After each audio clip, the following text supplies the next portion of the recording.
And now, from beyond our dimension, this is the JeffMara podcast. Here's Jeff. My guest is Victoria Sebanz, who had a near-death experience at age 17 where she encountered Jesus and other beings, and today we're going to learn about it. Victoria, thank you so much for joining us today, and welcome. Oh, thank you. It's my pleasure.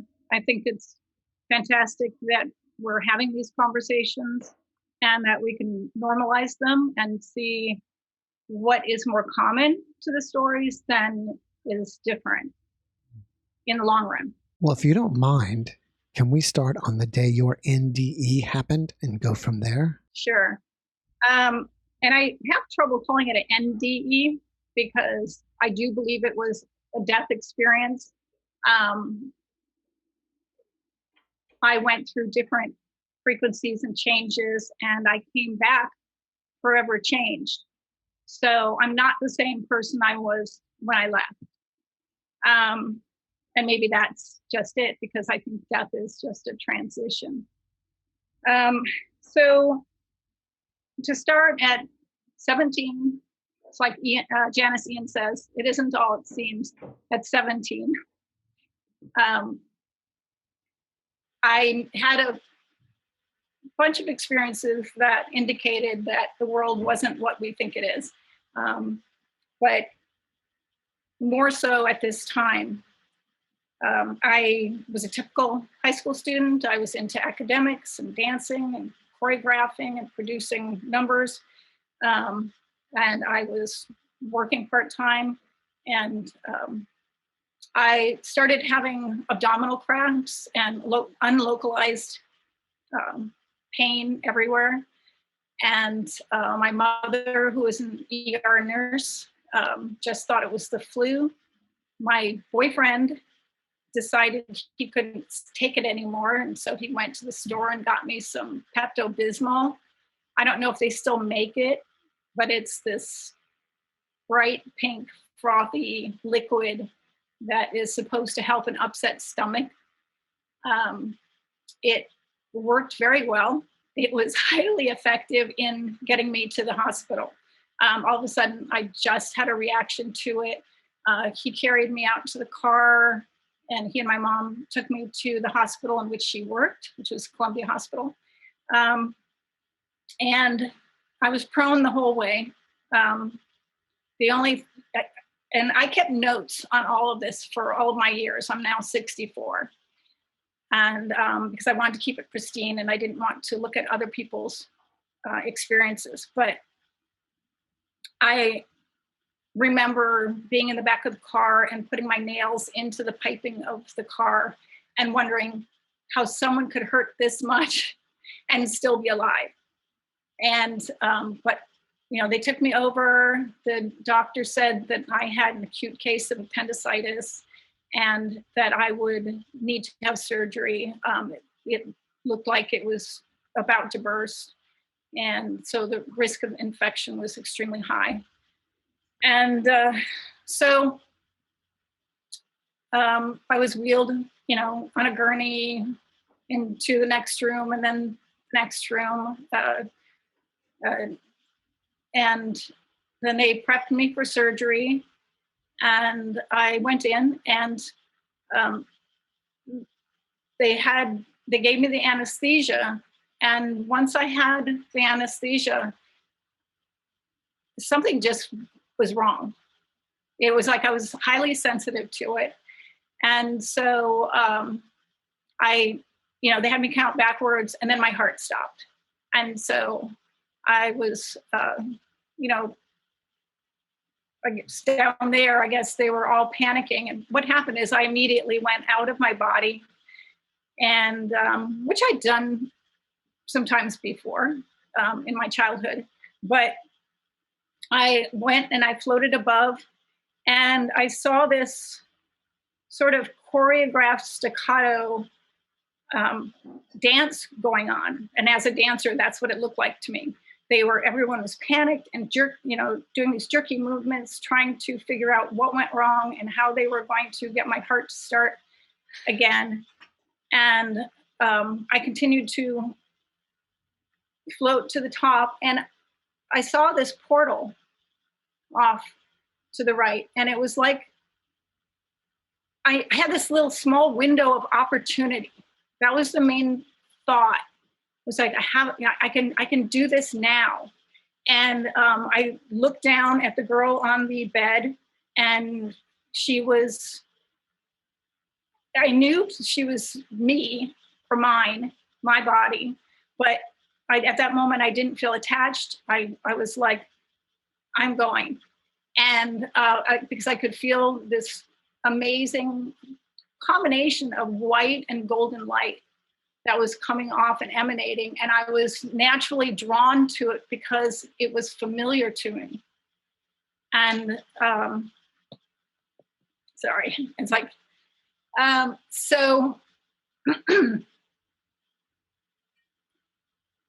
I went, kept going out, and I could feel these other planes of existence. There were places that I had also visited in dreams, or like not like for a long period of time, but just enough to, like, they were familiar in that sense too, that I knew that dreams were a vehicle to get to some of these places. But they were very, very thick, low frequencies, and then they went higher and higher. And the thickest ones were like this very hellish, intense places, but I knew that the people there had chosen to be there for a reason, that there were lessons that they wanted to learn, and that's how they thought they were going to learn them.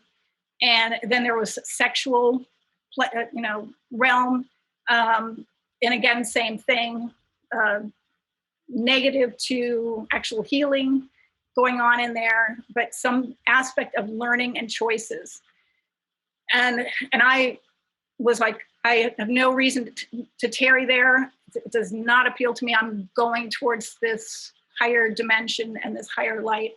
And I kept going. And, but there was definitely an awareness of all of these different dimensions and planes.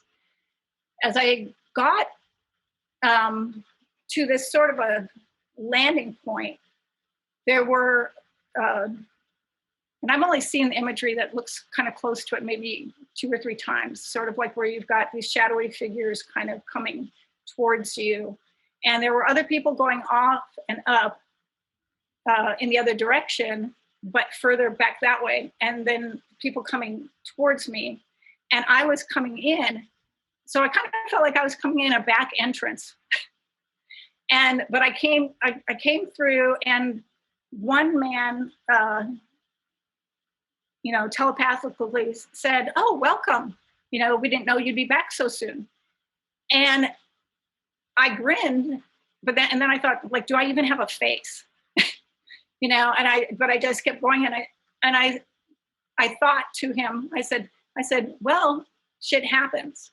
Like, I died back there, and here I am. And that was a shock to me at the same time, because at that time, words to me were so beautiful. And I did a lot of poetry and things. And I don't use that word. I don't use crap. I don't use shit, that sort of thing. But it just fell out. And it was like really kind of a cocky kind of vibe of some, another aspect of who I'd been. And I went forward, and the light and the colors got more intense. The gold had a very, very feminine aspect to it. And, the white, it was like the white and the gold came together to create this consciousness. It was just overwhelming and beautiful, and again, very familiar. There were aspects of what I experienced there that I only recalled again later, because as I left, they put this blanket of forgetfulness on me. But when I first got there, there were 2 people guiding me on either side. And then the one you called Jesus came, and he was there. And I knew him already. I knew him well. He was funny. It was like he was like this friend, and is. There is just this aspect of complete, overwhelming love for all of us that was there individually and as a whole. I was home. There were sights and sounds and smells of everything that is home that was just, why would you want to leave? So I was there, and we kind of sat down for, what, people call the life review. But it was like a melding. It was all thought-based, and when I would be like saying, look, I've learned all this. This is, it's like, let me show you what I've learned, basically. And, I've been a middle child in a dysfunctional household. I've learned how to show love in this way and that way and this way. Yes, I'm impatient here. And then he showed me that I was judgmental and, typical teenager in some other aspects. And it was like we were doing it together as a dance, because I'd done it before. I had done it many times before. And, but I felt like I was kind of saying, okay, well, this all happened, but this is what happened out of it. And, maybe the scales are balanced. And I was very aware that some people are just brought back, told to go back because they have things that are unfinished. My conversation with him, and here I was with this illuminated, light, this human being, man who'd been human, who is now in the, this part that was so connected to all of existence. And we're bantering and we're talking, and he was saying, I said basically, well, I'm done, everything, what more can I do? And he was like, well, there are things that you promised to do. And I kind of was like surprised, and he said, and he showed me. So it wasn't just the things, even though those flowed through the pictures and the film, if you will, holographic film of what I had done and what I had learned. It was like we were in agreement while we were watching it. But he said, there are things that you promised to do. Now, do you want to just break that promise? And I was like, I actually had enough ego still, which was really interesting, to sit there and go like, well, how can you say that? If I promise to do something, of course I'll do it. I'm going to keep my part of the bargain, because this is something I agreed upon. Like, and we as human beings, when we come to Earth, we agree to be there. It's a kind of intense little school of life. And, but he showed me a lot of things, which I recorded, and I wrote them down a year or two later as they would pop back in, not knowing when they'd happen on my timeline at all. And, but they went from the smallest things to the largest things. The first and most impactful was that I agreed to be portal to my daughter, Jennifer. And she, in a past life, had been my mother, and I was going to be her mother in this lifetime, but in a different way. And so he showed me imagery, and here I am, 17, if you're, coming back to the earth plane to think about it. At 17, I now knew that I was going to have a beautiful girl who would start out with dark hair and smoky gray eyes, and that I would be portal to her, and she would be having more children because her role would be mother. And so I, wow, sorry, it's like when you start thinking that way, your head goes off with the fairies there. So I was like, well, of course, I'm not going to not do that. And I was supposed to have another child as well to bring balance to that relationship. So I saw that. I saw little things, though. I saw that I was supposed to give water to somebody at a crucial time where the person was completely parched and at his wit's end. All right. So that was just an indication that there are times we're angels for another person. We have no idea, but because in this web and this connection of life, we can do this, on a daily basis. And then there was another one where I was supposed to save somebody in the water. And that one came as a different imagery. It was like, well, remember this. And it showed me this ocean scene in which I just jump in. And it was just kind of like, if you were in this situation, would you go do that? And I was like, yes, of course. Okay, so, and these were things, so he flashed me something from the before. And then there were other things, but I was like, this is okay. But back there, it's very distracting. And the kind of person I am as like an artist and a dancer, I can get lost in a leaf. It's like, or, just walking down the street and just looking at the beauty and the shapes of nature. So I said, I need some clue. I need some sort of signals when I need to pay attention, just whether it's a word, phrase, something. And which has happened. It's like the molecules in the air start to separate and fragment. And or I will get words or pictures or phrases of music or numbers, things like that, that give me the heads up, or synchronicities where someone says the same phrase, 3 times in a row. So I said yes, yes, yes, and then these other 2 beings came up again, and one of them.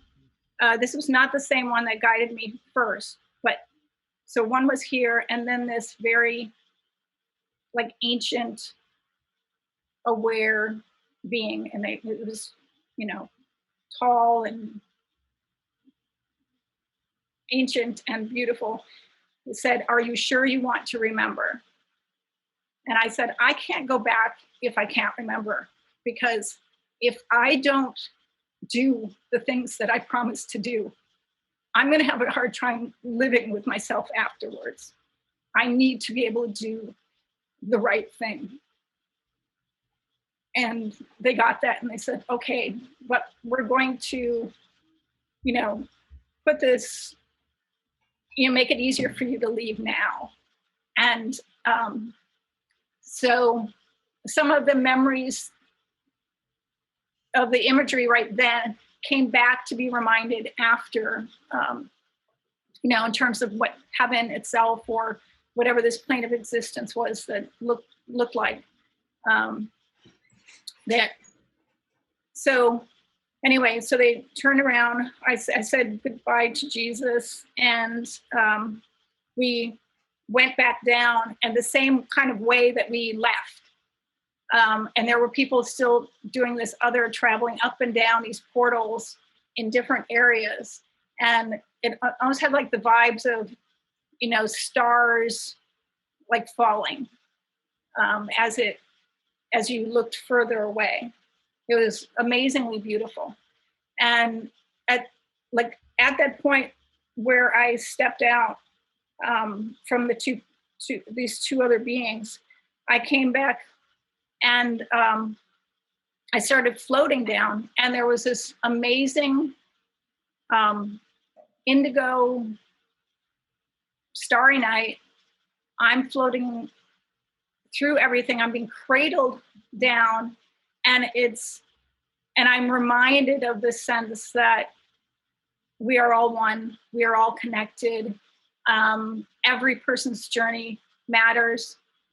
That this is about, and I'm hearing just this last trail of soundings of this haunting choral sounding, which is all this universe, one verse, one song, one being, all connected, and then coming in, and then beyond that, I go from looking at the world, looking at the state, looking at the city, and then I'm floating in back on the top of the I lose words when I'm here when I'm at that place, of the hospital room, and I see that this little man has come in the room, and it's the doctor. And now, mind you, I haven't seen him from the top at all because I've been prone the whole time, but he's a smaller Asian gentleman, and he has this kidney-shaped bald spot. It's just like this big on the top of his head, and he's so cute.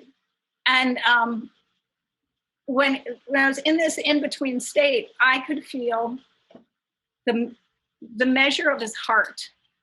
I don't know how else to say it. The weight of his heart. And it was so, he had no worries. He was sitting by the bed of this young lady who was me, and all of his concern was for her. There was no concern about, I'm going to lose my job over this, or is she going to be okay? It's like, is she going to be okay because I could get in trouble? No thoughts like that. Everything was just about me and willing me to be back and healthy and safe. And you could see his role as a healer was so genuine. And I had this literally almost not a maternal love, but a paternal love for him on that sense. I don't know why, but that was the vibration of it. But he was so cute. So I actually was very endeared to him. And here I was, this 17-year-old girl, feeling much older. And so I came in, took a view around, and then I went back in, and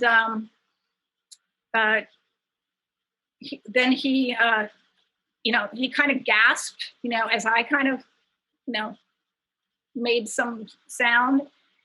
And he was, the amount of relief was like so palpable. And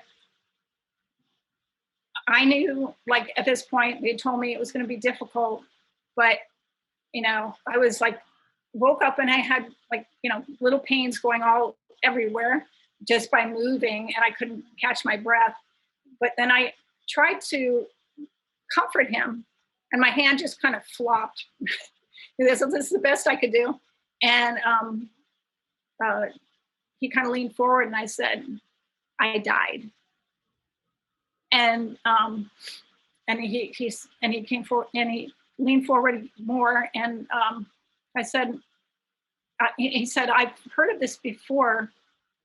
Maybe we could talk about this later. And I said, I went home, and like my tears just welled up, and he went, okay, we got to go and get your mom. And so my mom came in with my little sister. My other two sisters were sitting outside, which I had seen when I came in too. I just didn't say that, but I saw them sitting outside talking to each other, whispering to each other. But when I came in, my mom came in, my little sister came in, and all of that stoic persona that a nurse has to have was gone. It was just this concern of the mother. She felt so bad because she hadn't recognized the symptoms. And, I realized that was another good reason I was there. Because when I was gone, I kind of was trying to convince them and say, look, maybe they're better off without me. They'll bond together. But no, I could see why I needed to stay. And so, yeah, I don't know if I need to go from there or not. But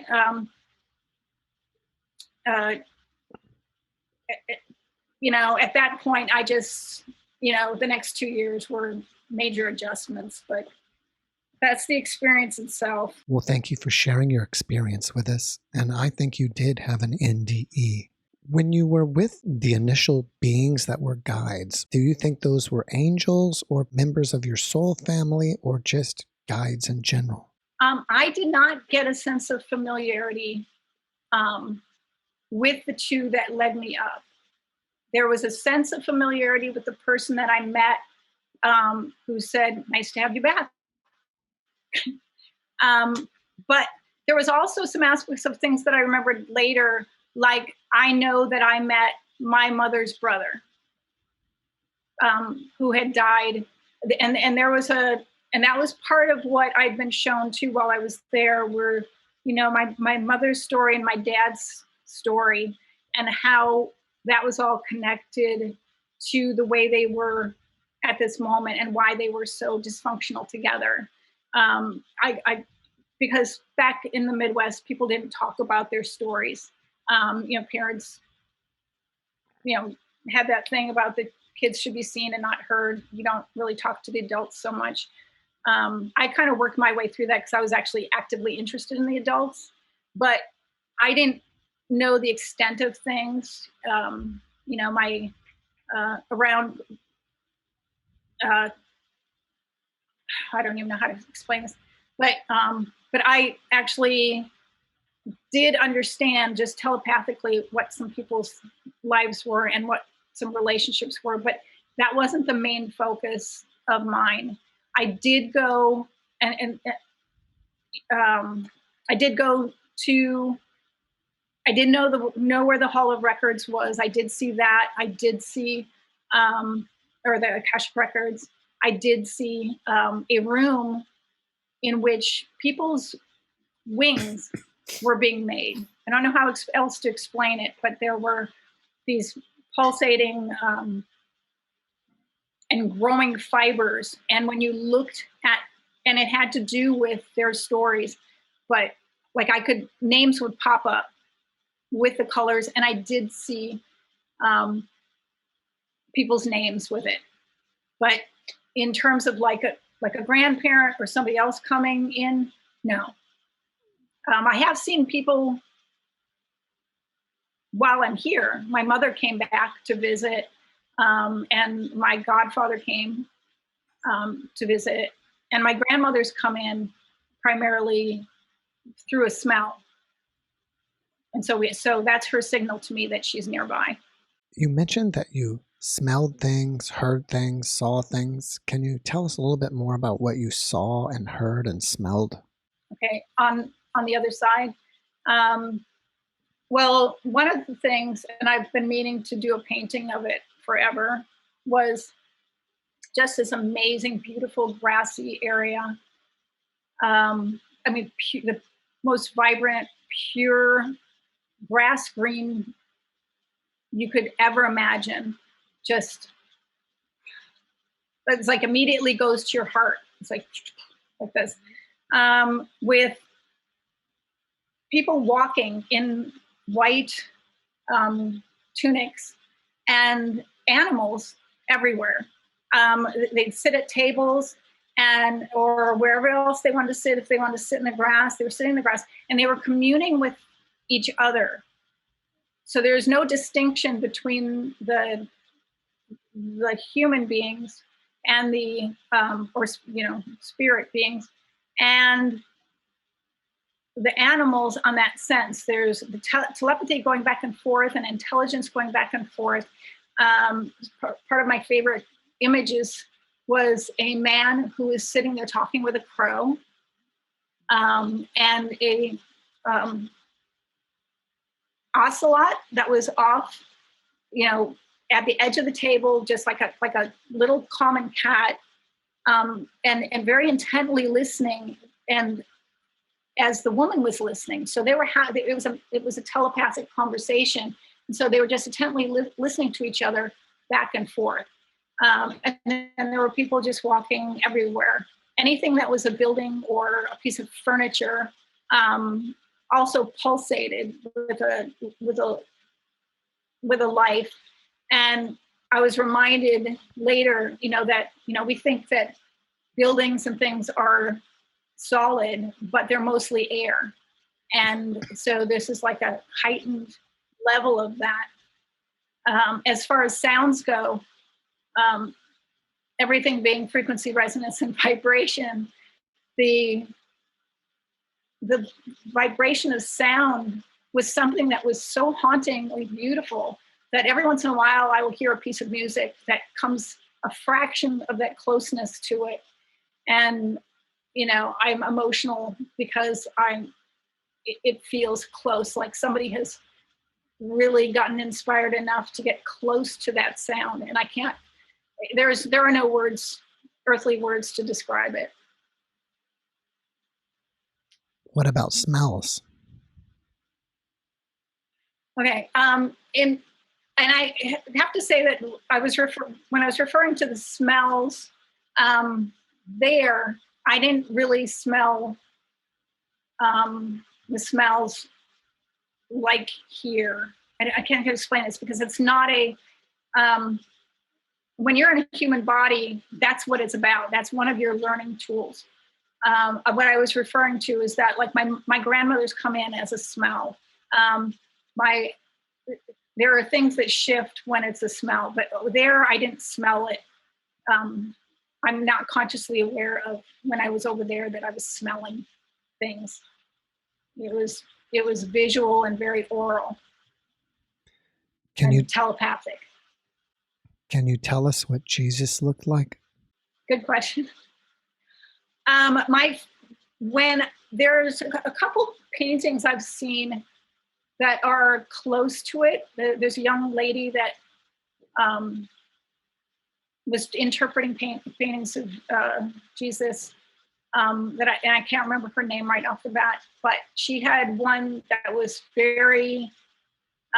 looked very familiar. I have to say that there's something about the Shroud of Turin that has, the structure is there. And then if you imagine that it was all illuminated all the way through with this, diffused, warm light, then that would be very close. But he's, and again, you don't look at, you can't sit there and go, it's like, oh, the darkness of the skin or anything, because he's so illuminated. But I would have said it was a darker tone, but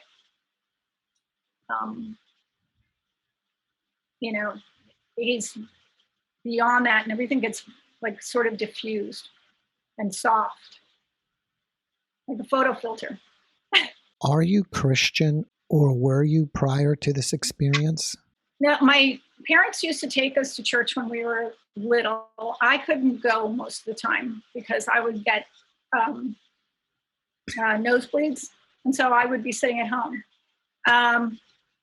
And so my mother was Presbyterian, my dad was Catholic. We went to church a couple times, as far as I remember, a couple years, and there was no continuity. When I was in 5th and 6th grade in middle school, I considered myself an agnostic. I was, even though it was like I was challenging everything and so kind of going, I wonder what people believe, because I didn't understand. And so I did research for about 1.5 years. I filled 3 notebooks, and I went to people and I asked them what their religious views were and what they believed in. So I was very open and very studious about that question myself.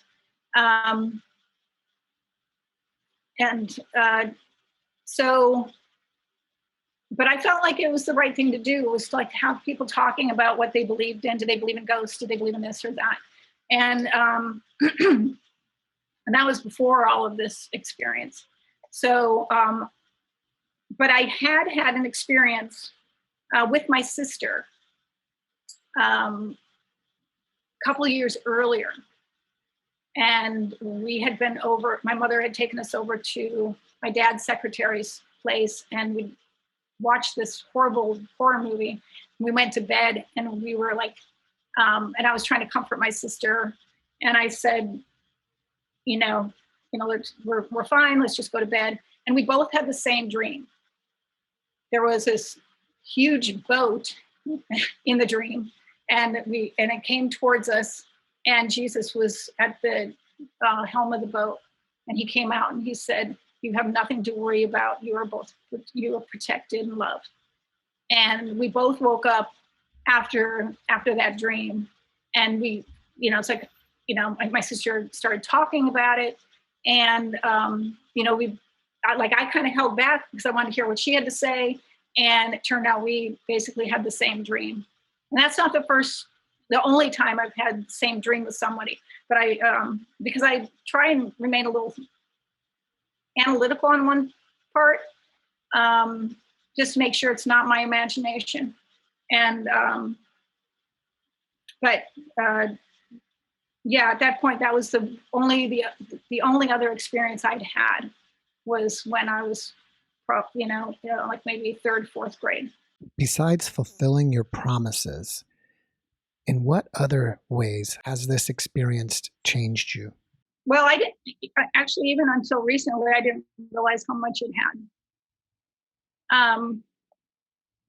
And I'm saying that because I gave myself license to actually look at some books at the beginning of writing this book, and or at the end of it, I should say. And I realized that there was one book that a woman had written that was about survivors of NDEs. And I realized that there were particular characteristics that I had and adjustments that I'd made over time, because you're kind of, the adjustments you have to make are the fact you feel like you're a time traveler. There are certain things that you are now tuned into. I was attuned to certain pivotal events in our history, and praying, or meditating on things that were happening in the world as though I was watching it, and really concerned about things. I became more empathetic. Right after this happened, I was excited to be back. I continued doing things like going to marches and things like that for freedom, for rights, for Leonard Peltier, like indigenous people that were being oppressed, the natural world being affected. I mean, I was like, no, we can't be doing this. Oh yes, somebody's invented this to help this in the environment. And I started collecting things on that sense. I also wanted to see what other paranormal things were out there. I took my boyfriend to go look and see if we had any haunted houses in the area, and to see whether or not I could perceive that. I was like a little kid on that. And I was also shooting out of my body a lot in the beginning, because I was doing a lot of yoga and dance. And so like if I go into a class where I go into constructive rest, I would like just shoot out and be overlooking everything. It was very hard because I couldn't, it was great, but it was also frustrating because I couldn't talk to anybody about it. They'd think you were crazy. And I felt like I needed to do something myself to be part of the change so that we would evolve as fast as possible and not destroy the planet.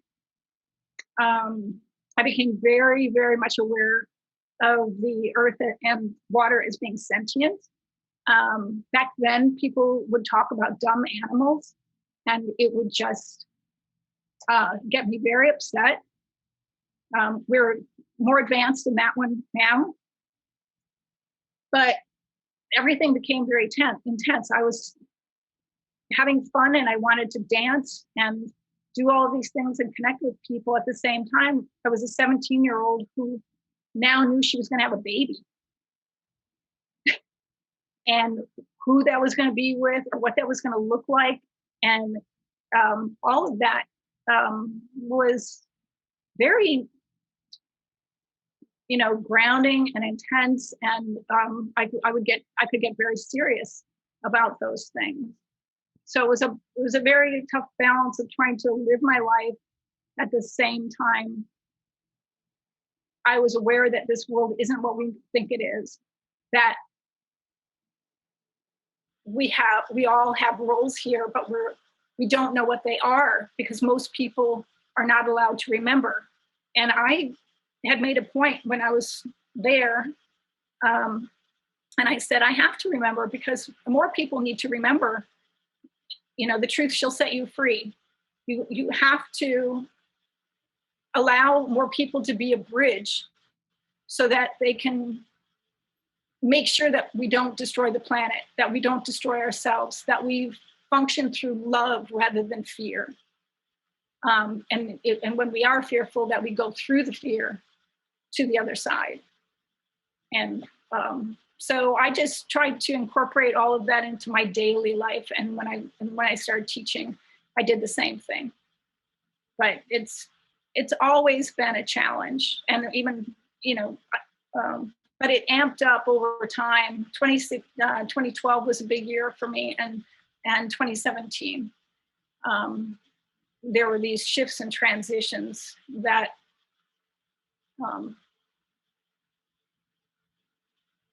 opened up more things for me. Do you remember what the Akashic records look like? Well, everything was very long and huge, but also, like I said, sort of living and pulsing. Was that movie, The City of Angels, right? I think where they're kind of floating up and they're all looking at all of these volumes and things. My first experience of it was like gorgeous ornate door that was open already, slats of light just coming in. And I've done a drawing of this, but it's where this one book was open and it was writing itself. And I know that one of the fiction stories that came later talks about something like that, like where the words just pop on the page. But I actually saw the words forming on the page, but I don't remember exactly what it was. It was like I was being shown something, and at the time I didn't register it. But also that every book, and I have written a poem about this one too, but every book is, each person and a life and a life and a life. Every story of every being, wherever they go, is epic. It's an epic in itself, and it's just the lessons and the love and the learning that are manifested, we carry with us. And I think one of the things that I really knew about that and try to help my students now with is that some people like to carry the baggage that they've gotten from their experiences, the trauma, the drama, and they carry it in the body. And it's this somatic thing that's sitting there in energy with energy blocks and things. And they think that they have to carry it with them. Part of it is like, I have to remember, so I'm going to carry it with me. But if you look at it and you reflect on it and you learn, you learn the lessons and you honor the journey. And this is what we have to do as a country, is honor what the stories are. We can't ignore them. And once you do that, you can let them go because they're already recorded. You don't have to carry them with you. And so that you're already lighter before you actually do eventually go. And I have to say that, like, when my mother left the planet, she came to me right in front of me, and she was like this waterfall that went straight up. And she was like, and I'd never seen her like this, but the energy was that of a young girl, you know, maybe that beautiful age of young girls when they're like between 11 and 13. And she was like, woo-hoo! And she was just showing me, I'm free, I'm gone, like this. And so at that point, she was light and beautiful. And you want to be in that frequency when you're there. Otherwise, you have other things that you have to do in order to discard that. So everybody doing the inner work now and letting go of things that do not serve them and forgiving themselves for things that they couldn't possibly have done anything more for, or making amends for the things that they can. That's something that can be done now. Do you have any other special abilities after your NDE besides being able to get out of your body easily? I did have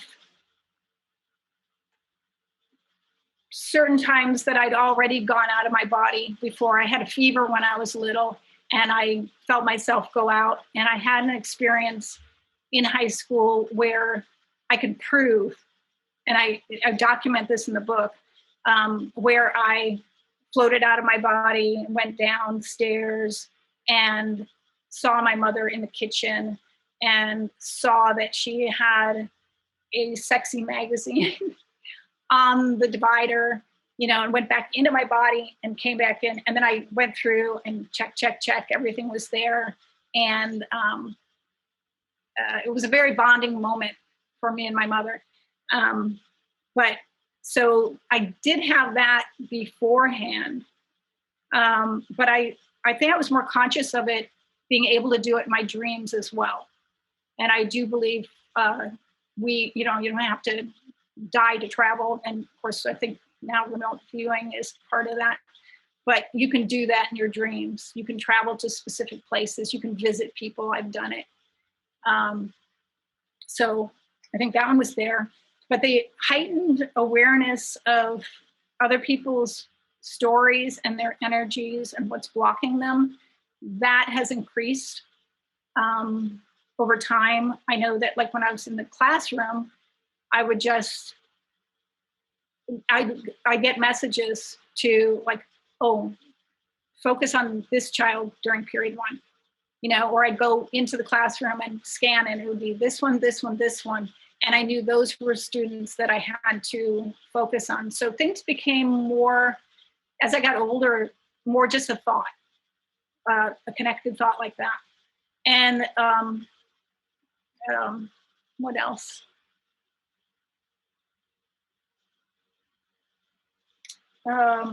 So seeing energy blocks, seeing illness in people, seeing people who are about to pass became something that happened after. You know, I saw several people that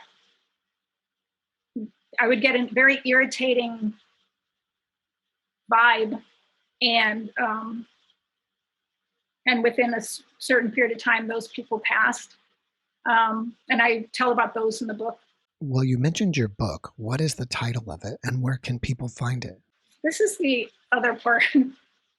In 2017, prior to 2017, I made a book.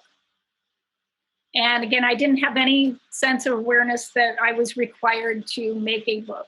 But I knew that after I had a series of injuries and had to recover from them, and in that time, actually, I did have one other experience that was a God experience, because there was a moment in which I was paralyzed, basically standing up for 10 minutes. And that's a whole nother story. But I had the voice come in and said, I am that I am. And I knew at that point that I was going to be healed from those injuries that I had. So that was a second one that I had. But so at that time, I felt like, oh, I better, it's like I was getting all these messages, write your poetry book. I have this space in the brewery, Artist Colony, and we open to the public twice a year. And I would put out my poems and have my artwork out. And I had 3 people that would come in all the time and say, when are you going to do the book? When are you going to do the book? So I got them at the poetry book, and I got someone to help me. And so I made the first book, which is called She Has a Penchant for Passion. And it's half artwork and half poetry. And what I didn't realize at the time, that all of these tabs here are poems and photographs that have to do with the spirit world, the beyond the veil, my experiences in an abstract, poetic way, or a visual way. And so this one I made first. And in 2017, there is a restaurant called the Plum Tree in downtown LA. It's not there now. It closed in 2020 with COVID after 30 years. But my friend and I went in, and we were sitting in there and having lunch, and we hadn't seen each other for a long time. And we were sitting there, and these beings came in, 3 on this side, 3 on this side. She felt them. She tilted her head back. She just could feel the feeling, and she actually had tears coming out of her eye. And I'm looking, thinking, wow, this is really weird. We're having this experience like in a restaurant, in a booth. And, but these 6 beings came in, and I said, what do they want? And she and I both got the message, when are you going to write that book, the NDE book? And I was like, I didn't know I was supposed to. I honestly didn't remember that. I remembered, hey, I'm going to document this. It's very crucial that I hold on to everything, every object, every thing that reminds me of it, and just keep it to myself. Don't watch anybody else's story. But then it was very clear at that point, no, they were talking about the story of my NDE at 17 and the synchronicities since then, and what that meant for me. And so basically I had to start an anecdotal story of all the stories that I had collected. And so that one is in this kind of form. I just retired, and I have not put it into anything for publication. I have no clue how to do that. That's also one of the side effects of being a survivor of an NDE, is that I have issues with technical, like electrical things. So if I get stressed out while I'm doing something like this, my computer will crash and things like that. So I'm still looking for someone to get this printed. And we're editing it now. And even today I found like another synchronicity story, thanks to this conversation we're having to do with, a story about this drum. So, and that's how I remember things, like the story about this angel, and so they each help me to remember some of these other anecdotal stories. And the second book after this, though, I asked the beings, what happens next, and they already showed me that there's a question and answer book that comes after that. So it's Q&A, largely questions already by the young people coming forward who are already empathetic and very willing to help change the world, but they need to know how to stay grounded in it. So I started listing some things and telling my students over time what they can do to be grounded. After watching this podcast, people may want to reach out to you and ask you questions. Are you open to that? And if so, how can they reach you? I'm absolutely open to it. I've been having the conversations, like mainly with students and a couple people that come to me periodically. I think we need to normalize this, and that's why I'm so grateful to you for having a program like this, because this is where we're at. We are waking up, and we need to have these conversations. So I am on Facebook. People could first, reach out for me there, or they could reach out at my email, and then I'll just get another email later if that one gets, overwhelmed. Do you want the general email? Sure. Does that help? Okay, it's Sanddancer, SANDDANCER 99 at gmail.com. Sanddancer. That's with one D or two Ds? That's two Ds. Two Ds, okay. I'm not used to putting myself out there as a person on this level, because I've been doing this intuitively and with people that come into my sphere. But as soon as the need happens, I will get a separate email and go from there. Before we finish up, can you leave us with one last positive message? First of all, the one thing that is so clear is that it's not over until it's over. And even then, it's not over. And the ability to understand your individual power, and number one, first, how much each individual is loved, is astronomical.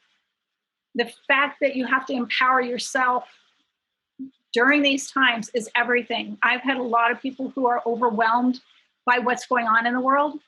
And the only thing that you have to do is think differently. Prayer, thought, intention, emotion, they're all the same thing. But if you truly look for things from the heart, and and step away from a consumer mindset, but but bring forward a heart-led mindset. And again, not work from fear, but work through the fear. Each person matters. Each person can do whatever you do is good enough at that moment.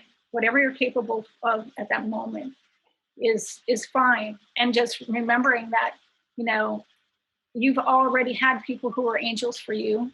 You've had beings that are watching out for you. You're not alone. It's sort of like you go off to college.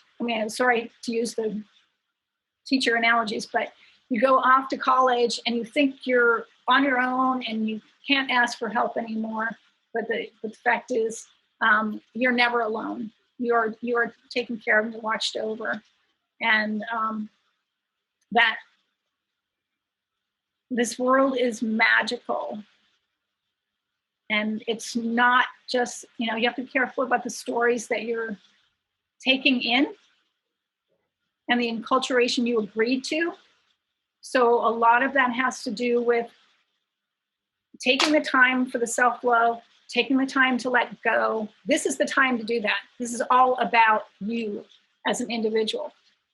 Letting go, listening to your heart, getting yourself healthy, and focusing on what you can do just in thought and deed, and how you can help in the small community that you're in, or with people that you also agree with, but coming from a place of the heart. Remember, you have three brains. You got this one, which everyone says is everything. This is the heart radar is the biggest, and you have your gut radar. Okay. And when these things get out of whack, that's when the illness sets in. So you need to, during this time, when can you remember in our history people talking about self-care and self-love? This is part of the shift. And you need to just trust in that and have hope and faith in all aspects of what's going forward. We can still do this, and we can make this world an amazing place. But it starts with each individual working on themselves as well. Thank you for that message. And Victoria, thank you so much for being my guest this evening. I really appreciate you, and I wish you the best. Thank you. I wish you the best too. Thank you for having these conversations. I've waited 50 years to talk about it. So, thank you so much. All right. Have a wonderful evening. You too. Take Bye-bye. care. Thanks for watching the JeffMara podcast. I really appreciate you. Another way to show support is through YouTube memberships. And if you do, there are loyalty badges and other perks depending on your level of membership. All you need to do is click the join button underneath the video to find out more. Thank you for your support.